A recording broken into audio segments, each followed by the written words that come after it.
U.S. President Donald Trump has embarked on a pivotal journey to the Gulf region, marking his first foreign tour since beginning his second term in office. This trip, spanning Saudi Arabia, the United Arab Emirates, and Qatar, comes at a time of escalating regional tensions and a worsening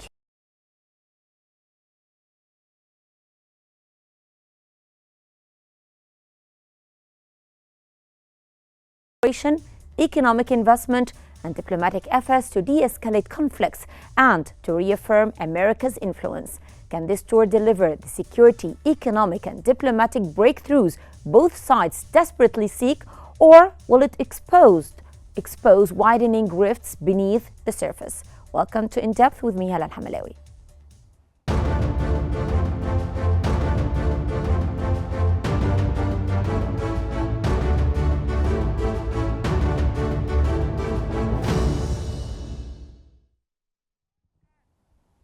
On everything from international diplomacy to personal business, detainee exchange negotiations to investment deals, Gulf countries are Trump's partners of first resort. Axios has reported that Trump is spurning traditional democratic allies in favor of Gulf monarchies. He will also stop this week in Qatar and the United Arab Emirates, with all three legs of the trip expected to focus on huge investment commitments for AI, aircraft weapons, and more. Additionally, Trump's personal business empire in the Gulf is also growing, with projects under development in all three countries that he will be visiting.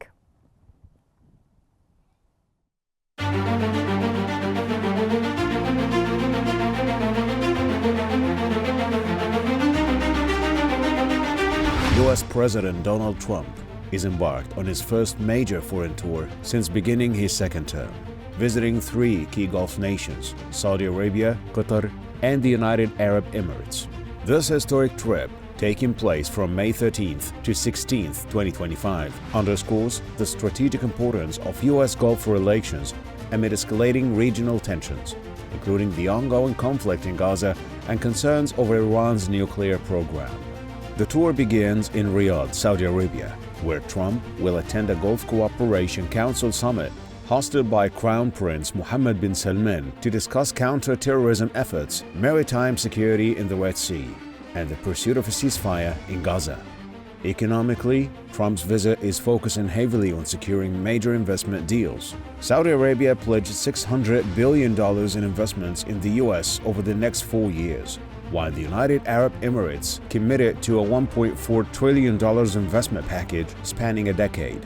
The visit also follows the U.S. approval of a $3.5 billion arms sale to Saudi Arabia, reinforcing defense cooperation. Following Riyadh, Trump will travel to Doha and Abu Dhabi for bilateral talks with Emirati and Qatari leaders, emphasizing deeper economic ties and joint infrastructure projects. Notably absent from the itinerary is Israel, signaling a shift in focus toward Gulf states amid the complex humanitarian and political situation in Gaza. Overall, Trump's Gulf tour highlights a multifaceted strategy to strengthen U.S. influence in a volatile region. As tensions persist, the success of this visit may shape the future of Middle East diplomacy and U.S. foreign policy in the years ahead. As President Trump meets Gulf leaders behind closed doors, the stakes could not be higher. Billions of dollars in investment, regional security, and the fate of Gaza hang in the balance. To unpack the significance of this tour, we're joined by Mrs. Ginger Chapman, Republican Party member from Washington, and Dr. Muhammad Osman, International Relations Specialist from Cairo. Welcome to both of you, and thank you so much for joining us. I would start with you, Mrs. Ginger. Now, how significant is this Gulf tour in the context of U.S. foreign policy under President Trump's second term? Yes. Well, thank you for having us today. And as we have noted, Trump's trip to the Middle East is historic. This is a pivotal moment for American and Middle Eastern relations. And indeed, this is a pivotal moment for the entire world. This is the first time that we're seeing so many actors on the foreign stage with the American president. And all of these issues, Ukraine, Gaza, Palestine, these are all at the forefront, and this trip, indeed the next few days, are going to set the tone for decades to come. As you've noted, Trump's snub of Netanyahu is significant because this marks a shift not just in American foreign policy. This is also an acknowledgement that our policy of the last several decades, perhaps the last 30 years, has been geared not towards an America first or even a peace first or even global interests first. Our foreign policy has really been dictated by individually Netanyahu and his cabinet. And it seems like this is the first president that has really been able to, the American people hope, really been able to break free of the donor class in Washington, break free of the grip of the military-industrial complex, and actually look towards a future where America can cooperate with all of our trading partners and build on a foundation of military cooperation, economic cooperation, and truly work towards peace at home for all nations and prosperity abroad by shared economic trade and shared common interests. So this is a pivotal moment for the world, and the American people really just hope that Donald Trump can continue on this path. We see his earlier flip-flops, his earlier reversals of position may have been due to the internal battle within his cabinet. We saw that the neocon warmonger wing, such as Mike Waltz, Sebastian Gorka, Keith Kellogg, have been battling against the voices calling for restraint, such as J.D. Vance, Tulsi Gabbard, and Steve Witkoff. And indeed, we've seen every time Trump has appeared to make a little bit of progress. For example, when Steve Witkoff sent Adam Bowler to negotiate directly with Hamas, that was the point at which the Netanyahu escalates the situation on his end, breaks the ceasefire, and essentially takes action to reverse the progress. Yeah, I get your point here. Yes, I want to elaborate more, but I want to go now, if you allow me, Mrs. Ginger, to Dr. Osman now. How are Gulf leaders interpreting President Trump's renewed outreach, especially after the strained relations of recent years? I think that the Gulf leaders of the three, first of all, thank you for having me, Hala, and greetings to you. Always a pleasure. Well, I think that the Gulf leaders, of course, are looking forward to this ongoing summit with the arrival of President Trump today, rather, in Riyadh, and they think that it's a good chance to reinvigorate the U.S. Gulf partnership, namely Saudi Arabia, the United Arab Emirates, and Qatar, the three most significant foreign policy actors in the Gulf region and in the Arab world in general. They have a multitude of multifaceted interests with the United States. I think that primarily their main concern is ensuring that the United States grants them future security guarantees that will ensure stability in the Gulf region, the geostrategic security, and of course, the security of the oil markets and the oil supplies. It is one of the major energy suppliers of the world, the Gulf region is, and Trump has a vested interest in securing U.S. interests over there to preserve stability within the energy market. But also, this extends to the Gulf's concern regarding the Palestinian-Israeli issue or cause and the situation in Gaza. Even though it comes second, in my opinion, yet they are pushing very hard in order to obtain some sort of concession from the Israelis, from the Israeli side, that would be more favorable to the Palestinians. And I think that Trump did show that he can deliver that, at least partially, with the release of Aidan Alexander through a direct deal between the United States and Hamas. And reportedly also, before Trump came to visit, he announced he reached a ceasefire deal with the Houthis and he stabilized the southern region of the Red Sea. And this did not include Israel. Israel is still susceptible to bombing from the Houthis without any meaningful U.S. protection. And also, he reportedly, according to at least American and Israeli media sources, Trump does not communicate directly with Prime Minister Netanyahu anymore. And it seems that they have some sort of impasse in their relationship, or at least very high levels of tension. However, just my final point. Yeah.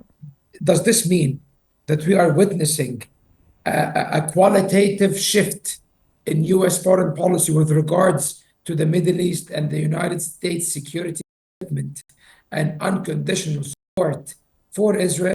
I don't think so. And this is where I disagree with Mrs. Chapman, even though I agree with more than 90% of what she said about how unorthodox Trump is and how he departed entirely from the establishment foreign policy parameters. However, when it comes to Israel, I do not see that deep change, at least yet, and I do not expect it. And I would be very surprised and delighted if it happened. Okay. Mrs. Ginger, what role does the Gulf Cooperation Council, GCC, summit in Riyadh play in this historical visit, as you described it? Well, the Gulf Cooperation Council plays an important role. As we have seen, Trump is a man of action. He likes a deal. And the cooperation of Islamic states and the Gulf states this shows that Trump has a willing dealing partner to come to the table and work through these important issues. And my colleague does raise a very important point. Does this signify a shift in relations with Israel? We see that Trump is extending the olive branch. He is trying to overcome our past intransigence with our Arab partners, and we are trying to establish positive relations looking towards the future. Trump is very forward-looking, and the point with Israel, this is a long-standing point of contention.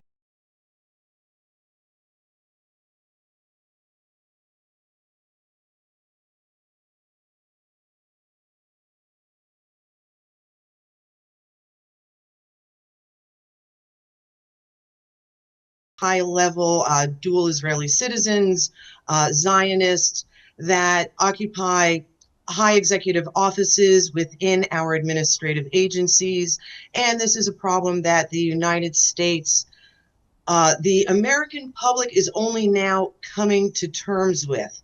And one of the things that we are hoping with President Trump is that he can reclaim our foreign policy from Israeli influences and get back to an America First policy where we do not have an unnatural affection for any one country, but we have even-handed dealings as an honest broker with all countries. And do you think that he is capable of doing this, Mrs. Ginger? Do you think that Trump is capable of doing this? Yes, Trump I would see it as a very challenging matter. I don't know. Yes, extremely challenging, but he seems to be the first person who is able to stand up to Netanyahu. And this has given other American people the courage to speak out. And in fact, for the first time, the American people are openly talking about Zionism and its influence on our politics. American Christians pointed out that evangelical Christian Zionism worship is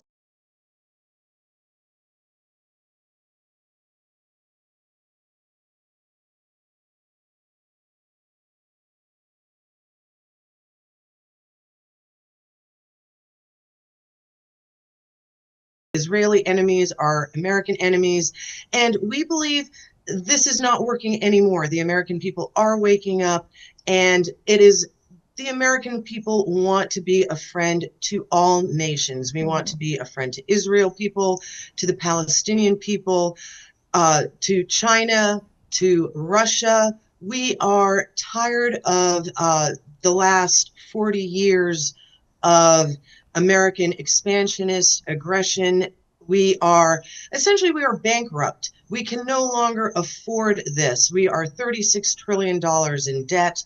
Our military budget is over $1 trillion a year. And meanwhile, at home, our roads and bridges are crumbling. Our poor people are suffering, and our institutions can no longer serve two masters. Are we going to serve the American people, or are we going to be beholden to the wishes of Netanyahu and allow the American military and the American government to be a arm, a wing, a tool of Netanyahu? And we even see that Netanyahu is meeting resistance among the Israeli is crumbling.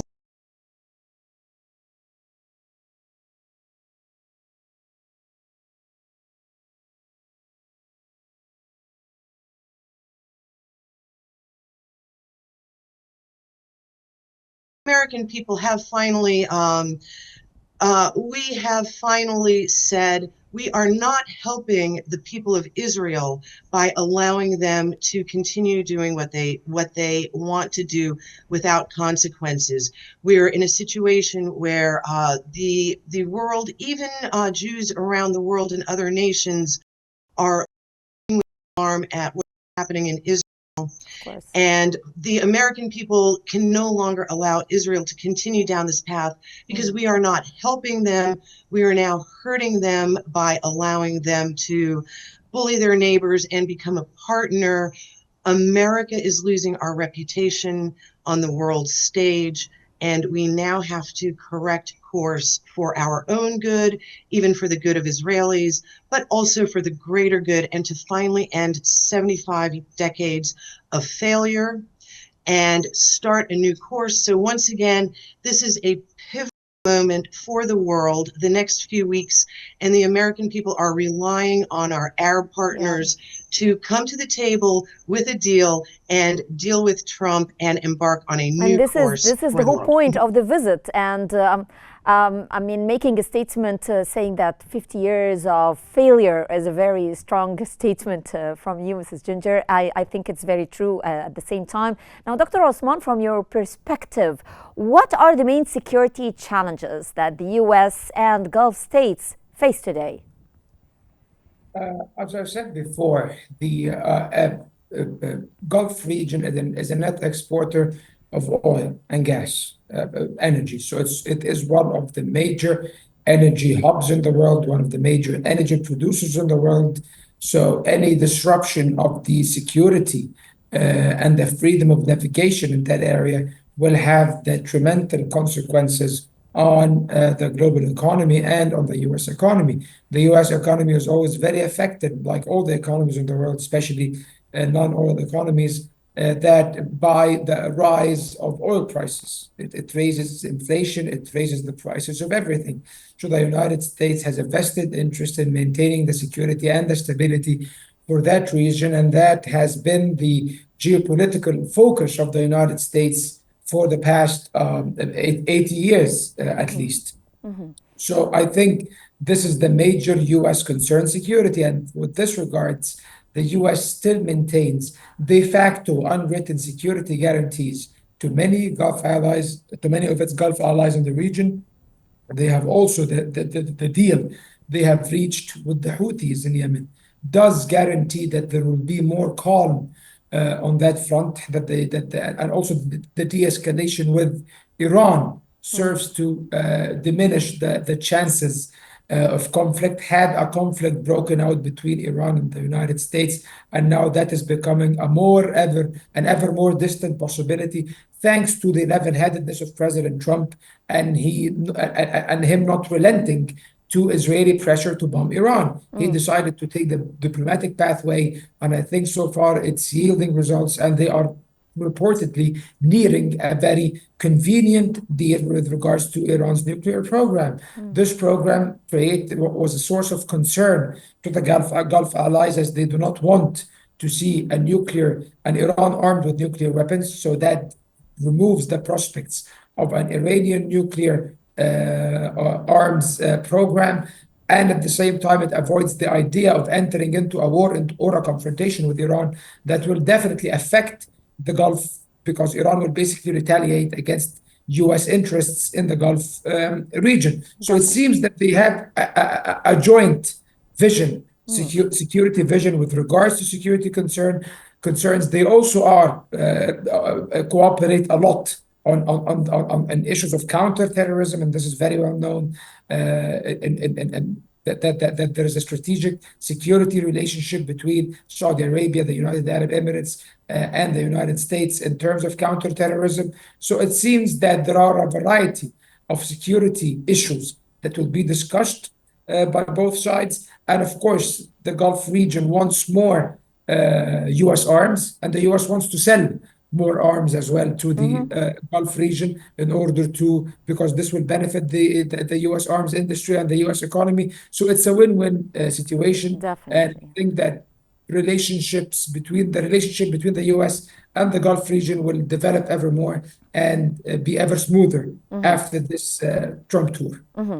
Mrs. Ginger, what concrete security commitments is the United States seeking from Saudi Arabia, the United Arab Emirates, and Qatar during this trip? Yes. Well, as my colleague has pointed out, hopefully the conflict, the issues over Iran's nuclear development is something that, as the experts negotiate, this issue will become, it will be cut down to its right size, because as we have seen, the issue with Iran was never really the nuclear weapons development. We knew our own CIA, our own director of intelligence has said publicly that Iran was not developing a nuclear weapon. Once again, this was just a tactic on the part of Israel to demonize Iran for their own ambition, for Israelis' Greater Israel Project ambitions.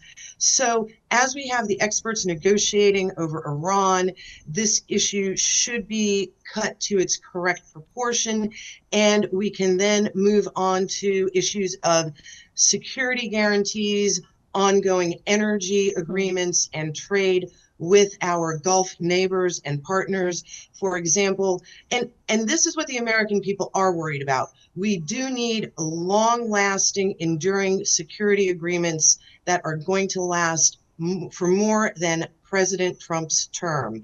This is the problem. We saw that in 2018, Trump withdrew from the JPCOA. And we do not want the type of situation where another president can come in and withdraw from the progress that we are making now. So for the American people, it is of the utmost importance that the parties that are resisting this, and we do have parties overseas. For example, we see the EU has resisted Trump's attempts to make peace between Ukraine and Russia, because the EU wants that war going for their power and money. And we see the same thing in the Middle East.